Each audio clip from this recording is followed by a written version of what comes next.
ভোটের দিন যতই ঘনিয়ে আসছে ততই রাজনৈতিক মাঠ উত্তপ্ত হচ্ছে। পটুয়াখালী ৩ গলাচিপা দশমিনা আসনের গোলখালী ইউনিয়নের জোলেখার বাজারে পথসভায় সোমবার রাত ৮টার দিকে বক্তব্য রাখেন সদ্য বিএনপি থেকে বহিষ্কৃত জাতীয় নির্বাহী কমিটির সদস্য ঘোড়া প্রতীক নিয়ে লড়াই করা স্বতন্ত্র প্রার্থী হাসান মামুন।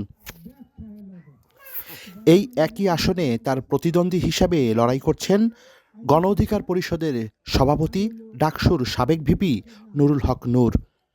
স্বতন্ত্র প্রার্থী হাসান মামুন সোমবার রাতে এক পথসভায় ভোটারদের উদ্দেশ্য করে বলেন, যে সমস্ত রাজনৈতিক দলের জনসমর্থন নেই তারা অন্য রাজনৈতিক দলের আশায় অন্য রাজনৈতিক দলের ঘরে বসে বাদাম খাওয়ার চেষ্টা করছেন। কথায় বলেন বানরকে বসতে দিলে ঘরে চড়ে বসে। এই রাজনৈতিক ছোট্ট ছোট্ট দলের রাজনৈতিক বানররা বিএনপির ঘরে বসে বাদাম খাওয়ার চেষ্টা করছে। কিন্তু আমি পরিষ্কার করে বলবো, কতভাগ বিএনপির নেতা কর্মীরা ট্রাকে উঠেছে আপনারা ভালো করে জানেন। 2001 সালের নির্বাচনে সংখ্যালঘু নির্যাতন, মানুষকে নিপীড়ন নির্যাতন করা, ব্যবসায়ীদের কাছ থেকে চাঁদাবাজি করা, মানুষকে রাস্তাঘাটে অপমান অপদস্থ করা থেকে শুরু করে এমন কোনো খারাপ কাজ এই সমস্ত দুর্বৃত্তরা করে নাই। সেই অপকর্মকারীরা বিএনপির নাম ব্যবহার করে ট্রাকে উঠেছে। তাদের চরতর সব খাওয়া বাকি, এখন শুধু ট্রাক খাওয়া বাকি আছে। ট্রাক কেউ খেয়ে ফেলবে এবং নির্বাচন 12 তারিখের নির্বাচনের ফলাফল দেখলেই আপনারা বুঝতে পারবেন ইনশাআল্লাহ।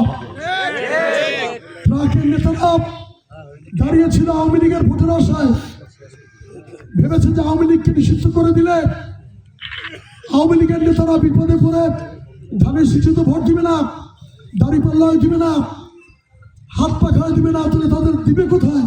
তাহলে ট্রাকে দিবে। বোকার সঙ্গে বসবাস করছো মিয়া তুমি। আওয়ামী লীগের নেতারা তোমাদের মতো তো বোকা না যে আওয়ামী লীগ নিষিদ্ধ করেছো তোমরা। মব সৃষ্টি করে আওয়ামী লীগের নেতাদের বাড়িতে লুটপাট চাঁদাবাজি করেছো তোমরা। মাত্র 1 বছরের ব্যবধানে কোটিপতি হয়েছো তোমরা, আর আওয়ামী লীগ তোমাদেরকে ভোট দিয়ে দিবে নাকি? কত বড় পাঁচটা চিন্তা করেন।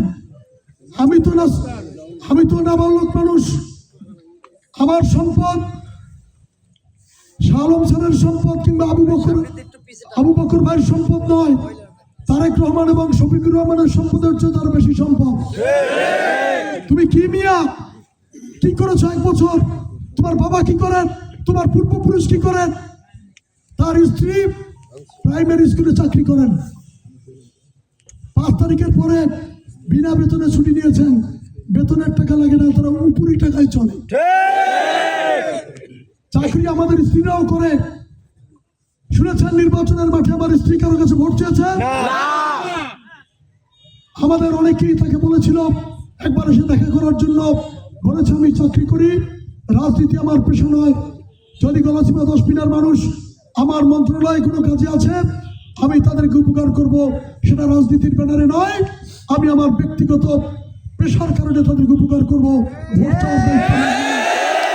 আমার ভাই বোনদের সন্তানরা, আমার সন্তান কাউকে আপনারা দেখবেন না এই এলাকায় তারা কিছু করে। অনেকে শালাকে বসিয়ে দিয়েছে ইউনোর পাশে, দেখেছেন না? লুটপাটের অভিযোগ করে। যতদিন ইউনো মিজান ছিল, মিজানের পাশে আরেকটা চেয়ার ছিল। কার শালার চেয়ার? আমার শালার চেয়ার। আমার শালাকে চিনেন আপনারা? শালাকে বসিয়ে রেখে কত লক্ষ টাকা ইনকাম করেছে, সব হিসাব আমাদের কাছে আছে। দুর্নীতির খতিয়ান সহ ইনশাআল্লাহ সেগুলো প্রকাশ করা হবে খুব তাড়াতাড়ি। রাকিবুল হাসান, গলাচিপা, পটুয়াখালী।